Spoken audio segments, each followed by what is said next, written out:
जहाँ को ऊपर लोके एते भरोसा करती, जहाँ को गोटे गणतांत्रिक व्यवस्था रे लोके भावती यही नेता माने आम सुख दुखर भागी हे।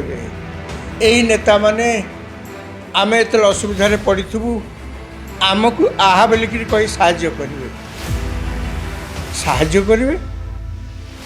जे तो असल समय पार्टी खोलुना साहाय्य कौन करेंगे से ए चर्चा मुंड टेकुच। जदि आपण प्रसंग उपर मुह खोली ना ताहले आपण पब्लिक लाइफ रे रहिबार कौनसी नैतिक अधिकार नहीं।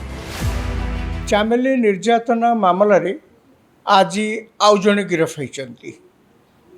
या फल महिला सरपंच चामेली तांको प्रति दुर्व्यवहार होइछि बोली जो अभियोग पुलिस रे दाखल करथिले से अभियोग अनुसार वर्तमान सुधा तदंत ही मोट गिरफ होइतिबा लोकंक संख्या 4 रे पहुंच।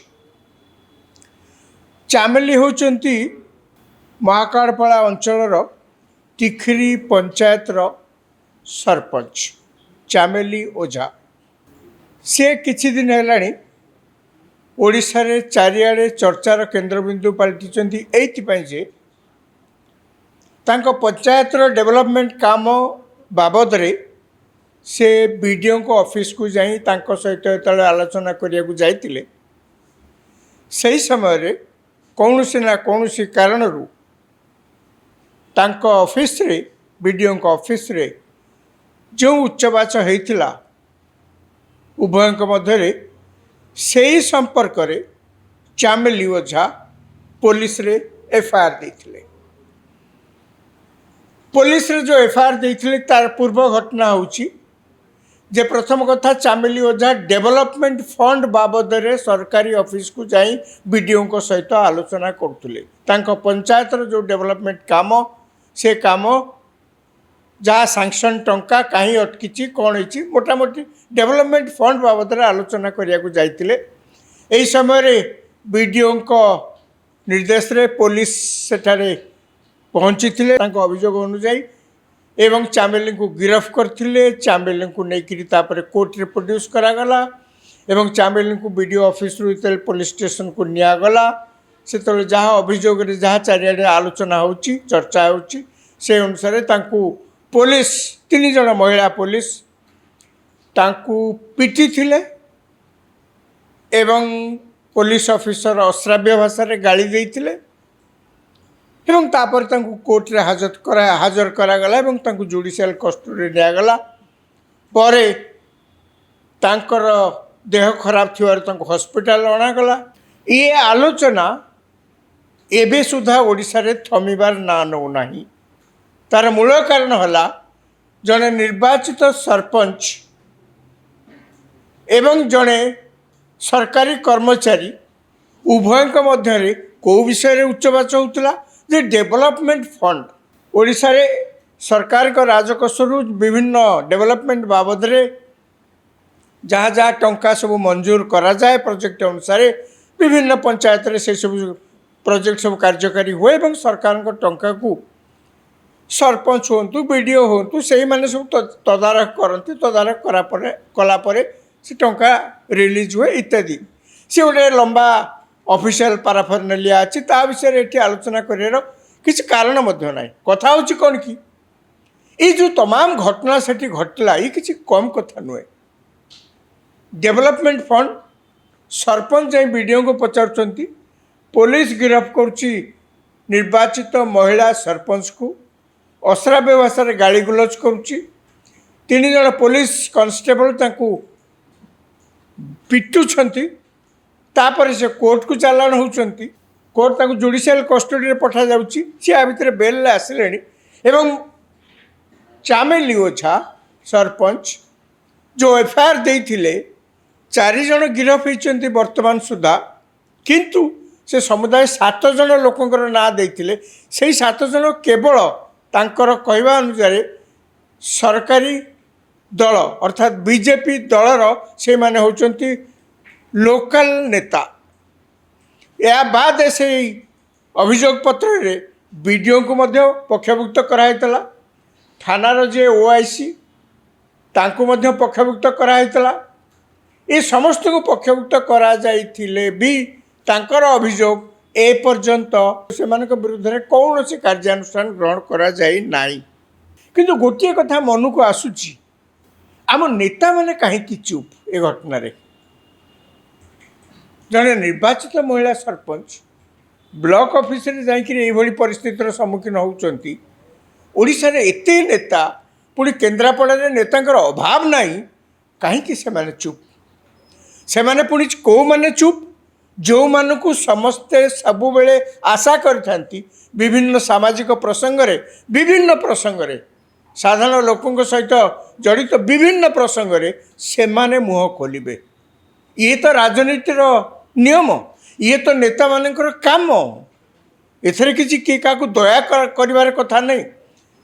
विभिन्न प्रसंग रे लोकों सहित जड़ित लोकों जीवन जीविका सहित जड़ित विभिन्न प्रसंग रे मुह खोली कहवा ये तो हूँ नेता मानकर कार्य। से नेता जो दल रे भी थांतु विरोधी पक्ष रे थांतु किंबा सरकारी पक्ष रे थांतु ये तो कहवा कथा ना। चामेली केस रे राज्य जो सरपंच एसोसिएशन अच्छी सरपंच संघ जो अच्छी से माने मुँह खोलिले समिति सभ्यंकर जो एसोसिएशन अच्छी से माने मुँह खोलिले कहबार कथा समस्ते जे चामेली ओझा सपक्ष रे कहले एक कथा के आशा करूना। किंतु चामेली ओझा को केंद्र करी गोटे प्रसंग सृष्टि होती चामेली ओझा को केंद्र करी डेवलपमेंट फंड खर्च बाबद रे गोटे घटना घटी ये तो समस्त आलोचर विषय होगा स्वाभाविक।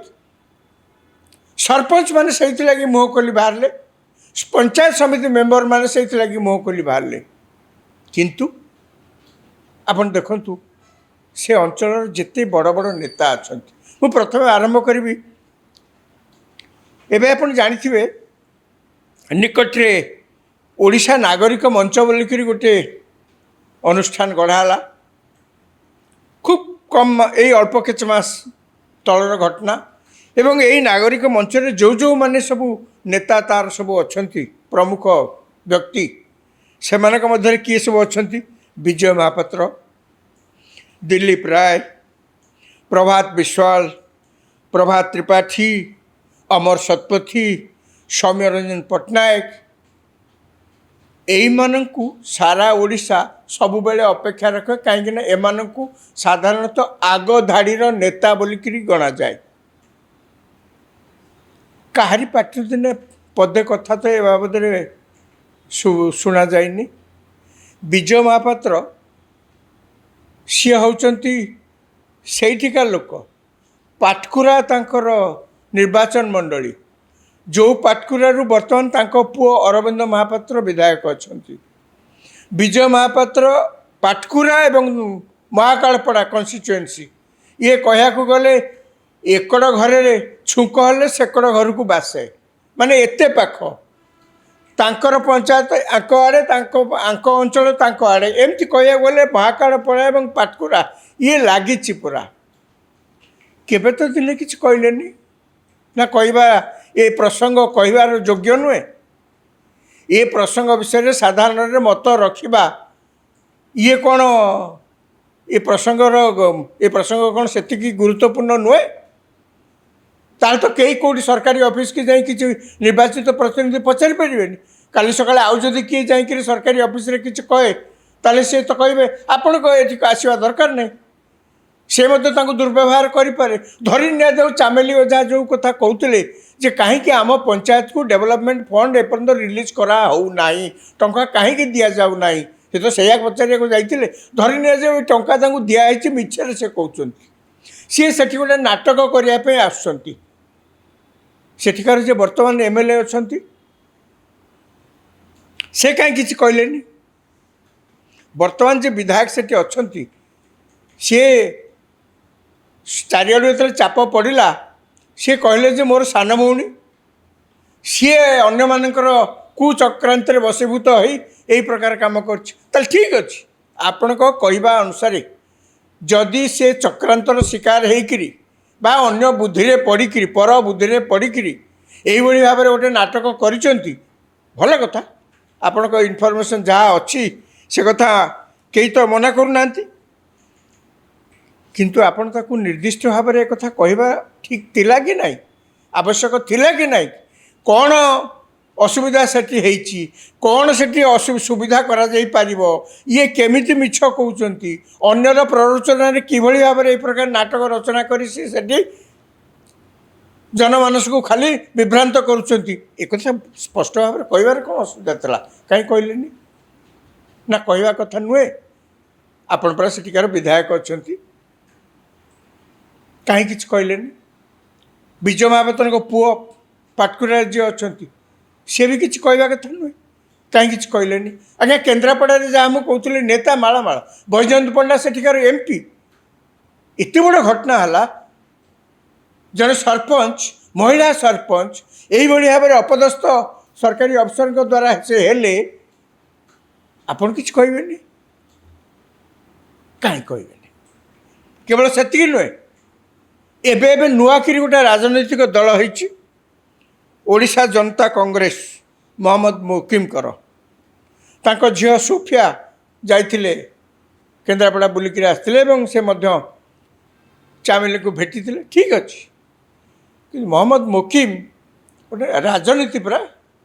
ଆପଣ କେତେବେଳେ ନେତା ବୋଲିକିରି ଆପଣ ପରିଗଣିତ ହେବେ? କେତେବେଳେ ଆପଣଙ୍କର ରାଜନୈତିକ ଦଳକୁ, ନୂଆ ରାଜନୈତିକ ଦଳକୁ ଲୋକମାନେ କହିବେ ହଁ ଆମ କଥା ଇଏ କହୁଛନ୍ତି, ଆମ କଥା ଇଏ କହୁଛନ୍ତି, ସାଧାରଣରେ କହୁଛନ୍ତି, କେତେବେଳେ କହିବେ? ଆପଣଙ୍କ ପାଇଁ ଯେତେବେଳେ ସୁଯୋଗ ଥିଲା ତ ଆପଣ କହିଲେନି। ଆପଣ ବିଜେଡ଼ି ଦଳକୁ ଆସନ୍ତୁ, ଦଳର ମୁଖିଆ ସେ ନିଶ୍ଚିତ ଭାବରେ ଟ୍ୱିଟ୍ କରିଛନ୍ତି ବା ଏକ୍ସରେ ଦେଇଛନ୍ତି, ନବୀନ ପଟ୍ଟନାୟକ ସେ ଉଦ୍ବେଗ ପ୍ରକାଶ କରିଛନ୍ତି, କେହି ମନା କରୁନି। ଆଜିକା ଦିନରେ ଯଦି ସାରା ଓଡ଼ିଶାରେ ଯେଉଁ ସରପଞ୍ଚ ମାନେ ଅଛନ୍ତି ସେମାନେ କେଉଁ ରାଜନୈତିକ ଦଳର ବୋଲିକି ଯଦି ଗଣାଯାଏ, ସେଥିରୁ ଅଧିକାଂଶ ବିଜେଡ଼ି ଦଳର। ଆପଣ ଚାହିଁଥିଲେ ଇଏ କ'ଣ ଗୋଟେ ରାଜ୍ୟ ସାରା ସରକାରଙ୍କ ବିରୋଧରେ ଜନମତ ସୃଷ୍ଟି କରିବା ପାଇଁ ଏକ ପ୍ରସଙ୍ଗ ନୁହେଁ କି? ଏ କଥା ଆପଣ ସାଧାରଣ ଲୋକଙ୍କ ଦୃଷ୍ଟିକୁ ଆଣିବାର କିଛି ଆବଶ୍ୟକତା ନଥିଲା କି? ଯେ ଜଣେ ମହିଳା ସରପଞ୍ଚ ନିଜ ପଞ୍ଚାୟତରେ ଡେଭଲପମେଣ୍ଟ କାମ କରିବା ପାଇଁ ଗୁହାର ଲଗାଉଛନ୍ତି, ଯେତେବେଳେ ଯାଇକି ସରକାରୀ ଅଫିସରେ କାକୁତି ବିନତି ହେଇକିରି ଯେତେବେଳେ କହୁଛନ୍ତି, କାହିଁକି ପ୍ରଶ୍ନ ପଚାରୁଛନ୍ତି, କାହିଁକି ମୋ ପଞ୍ଚାୟତକୁ ଅଣଦେଖା କରାଯାଉଛି ବୋଲି ପ୍ରଶ୍ନ ଯେତେବେଳେ ପଚାରୁଛନ୍ତି, ପ୍ରତିଦାନରେ ତାଙ୍କୁ ମିଳୁଛି ଗିରଫଦାରୀ, ତାଙ୍କ ଉପରେ ଅତ୍ୟାଚାର, ତାଙ୍କୁ ଅଶ୍ରାବ୍ୟ ଭାଷାରେ ଗାଳିଗୁଲଜ, ଇଏ କେଉଁ ନ୍ୟାୟ? ସରକାର ତ ଉତ୍ତରଦାୟୀ। ତେଣୁ ଆପଣ ବିରୋଧୀ ଦଳ ଭାବରେ ୟାକୁ କ'ଣ ସେତିକି ବଡ଼ ପ୍ରସଙ୍ଗ କରିନଥାନ୍ତେ ଯେଉଁଥିରେ ସରକାର ଉତ୍ତରଦାୟୀ ହେବା ପାଇଁ ବା ସ୍ପଷ୍ଟୀକରଣ ରଖିବା ପାଇଁ ବାଧ୍ୟ ହୋଇଥାନ୍ତେ? ଗୋଟେ କ'ଣ ନେଇ ଗୋଟେ ନ କହିଲେ ନ ଚଳେ, ଗୋଟେ କ'ଣ ନେଇ କ'ଣ ଗୋଟେ କହିଦିଅ। ସରକାରଙ୍କ ପ୍ରତି ଏତେ ଦରଦୀ ହେବାର କାରଣ କିଛି ତ ଥିବ ନା? ମୁହଁ ଯେଉଁମାନେ ନ ଖୋଲିଲେ ତାଙ୍କର ତ କିଛି ଗୋଟେ ବାଧ୍ୟବାଧକତା ଥିବ, ବ୍ୟକ୍ତିଗତ ଭାବରେ ବାଧ୍ୟବାଧକତା ଥିବ, ସେଥିପାଇଁ ସେମାନେ ମୁହଁ ଖୋଲିଲେନି। ଆପଣ ରାଜନୈତିକ ଦଳ ଭାବରେ ବିରୋଧୀ ଦଳରେ ଥାଇକିରି 24 ବର୍ଷ ସରକାରରେ ରହିଲେ, ତାପରେ ବର୍ତ୍ତମାନ ବିରୋଧୀ ଦଳରେ ଥାଇ କିଛି ନା କିଛି ବାଧ୍ୟବାଧକତା ଥିବ, ଯେଉଁ କଥାକୁ ଖାଲି ଔପଚାରିକତା ଦୃଷ୍ଟିରୁ ଦୀପଦ କ'ଣ କହି ଛାଡ଼ିଦେଲେ, ଯେତେବେଳେ କି ଆପଣ ସାରା ଓଡ଼ିଶାରେ ଆପଣଙ୍କର ସଂଗଠନ, ସାରା ଓଡ଼ିଶାରେ ଆପଣଙ୍କର ସରପଞ୍ଚ ଯେତେ ଅଛନ୍ତି, ପଞ୍ଚାୟତ ସମିତି ମେମ୍ବର ଯେତେ ଅଛନ୍ତି, ଜିଲ୍ଲା ପରିଷଦ ମେମ୍ବର ଯେତେ ଅଛନ୍ତି, ସେମାନେ ସ୍ୱର ଉତ୍ତୋଳନ କରିପାରିଥାନ୍ତେ କି ନାହିଁ? ଆଜ୍ଞା ଲୋକାଲ MLA ଦୁର୍ଗା ପ୍ରସନ୍ନ ନାୟକ ଠାରୁ ଆରମ୍ଭ କରି ଯେତେ ଲୋକଙ୍କର ଆପଣ ନାଁ ଦେଖିବେ, ଏ ସମସ୍ତେ କେଉଁଠି ନା କେଉଁଠି କୌଣସି ନା କୌଣସି କାରଣରୁ ଯାହା ଦେଖାଯାଉଛି ଚୁପ୍ ରହିଲେ। ବର୍ତ୍ତମାନ ପ୍ରଶ୍ନ ଉଠୁଛି, ଯଦି ଆପଣ ସାଧାରଣ ଲୋକଙ୍କ ପ୍ରସଙ୍ଗରେ ଚୁପ୍ ରହୁଛନ୍ତି, ନିଜ ସ୍ୱାର୍ଥକୁ ଅଗ୍ରାଧିକାର ଦେଉଛନ୍ତି ଏବଂ ସାଧାରଣ ଲୋକଙ୍କ ସ୍ୱାର୍ଥକୁ ଗୌଣ କରୁଛନ୍ତି, ଯେକୌଣସି ଲୋକ ଏ ପ୍ରଶ୍ନ ପଚାରିବାକୁ ବାଧ୍ୟ ହେବ ଯେ ଆପଣ ତାହେଲେ ଆଉ ପବ୍ଲିକ୍ ଲାଇଫ୍ରେ ରହିବେ କାହିଁକି? ଆପଣଙ୍କର ଆବଶ୍ୟକତା କ'ଣ ଅଛି?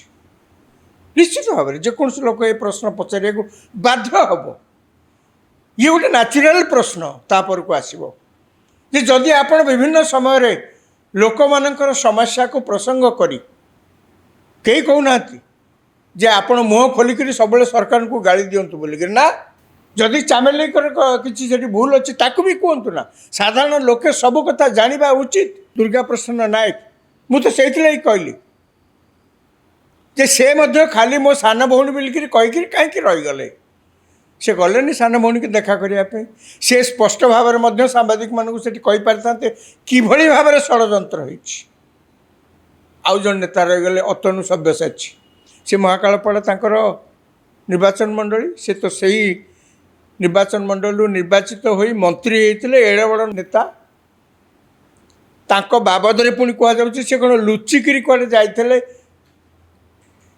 एवं चामेली को कौन नहीं बीडीओ ऑफिस रे सेठी झगड़ा करते इत्यादि इत्यादि जहाँ मुझे अभियोग आड़ को जाऊनी मोर कहवा कथा सी कड़े अच्छा कहीं तांकर कौन यहाँ कहबार किसी आवश्यकता नहीं कि से तो पुणी विरोध दल अच्छा से तो आहरी जोर कहीपर चुप कहीं मुझे कहली ये सबू कथा शुणिला परे गोटे प्रश्न मन भीतर को आसुची जहाँ उपरे लोके एते भरोसा करती जहाँ को गोटे गणतांत्रिक व्यवस्था रे लोके भावती यही नेता माने आम सुख दुखर भागी हेबे यही नेता माने आम एत असुविधा पड़ू आमको आहा बोलिक कही साहाय्य करेंगे साहाय्य करेंगे जे तो असल समय पार्टी खोलु ना